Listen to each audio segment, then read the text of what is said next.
Fortnitessa on yksi pelimaailman oudoimmista ja monimutkaisimmista tarinoista. Saaren ympärillä on tapahtunut meteoreja, mystisiä kuutioita ja aikalooppeja. Mutta mistä kaikki oikeasti alkoi? Tässä on Fortniten koko tarina yksinkertaisesti selitettynä. Kaikki alkoi, kun mystinen meteori ilmestyi taivaalle Chapter 1 aikana. Pelaajat näkivät sen joka päivä hieman lähempänä saarta. Ja lopulta meteori törmäsi maahan ja tuhosi alueen nimeltä Dusty Depot. Tilalle tuli suuri kraatteri, jota kutsuttiin Dusty Divotiksi. Mutta meteorin mukana saapui myös jotain muuta.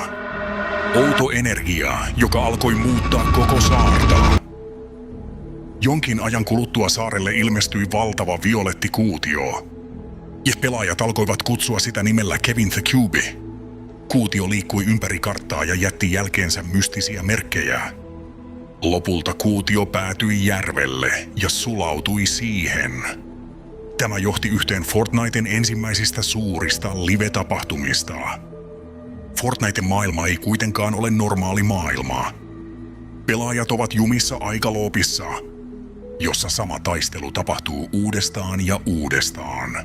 Tätä loopia valvoo salainen organisaatio. Yksi tärkeimmistä hahmoista on Agent Jones. Hänen tehtävänsä oli pitää saaren aikaloop vakaana ja estää todellisuutta romahtamasta.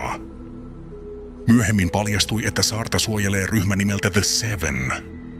Yksi heidän johtajistaan on The Foundation. He yrittävät estää loopia ja vapauttaa saaren sen kontrollista.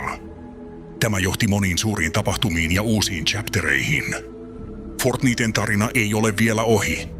Joka chapter tuo lisää mysteereitä ja uusia hahmoja.